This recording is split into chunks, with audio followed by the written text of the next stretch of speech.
Baru viral sekarang, perayaan ulang tahun Jokowi disorot gegara pesta dengan dekorasi balon warna-warni. Baru-baru ini perayaan ulang tahun Presiden Jokowi mendadak jadi sorotan. Seperti diketahui, Presiden Jokowi berulang tahun ke-63 pada 21 Juni 2024 lalu. Ulang tahun sang kepala negara kali ini ternyata dirayakan bareng anak, menantu, serta cucu-cucunya. Kaisang bahkan membuat ide merayakan ulang tahun sang ayah. Pasalnya, selama ini Presiden Jokowi tak mau ada perayaan ulang tahun. Hal itu bisa dilihat melalui akun Instagram Selfie Ananda pada Minggu 7 Juli 2024.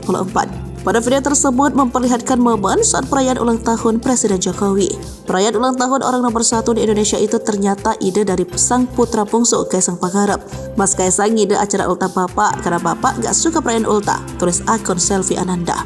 Kaisang lalu mempersiapkan kejutan yang di luar dugaan. Suami Erina Gudono itu mempersiapkan kue ulang tahun dengan foto Jokowi. Pesan kue ultah dengan foto sebelumnya nggak pernah, tulis akun tersebut. Bagaimana tidak, dekorasi ultah Presiden Jokowi tampak super heboh.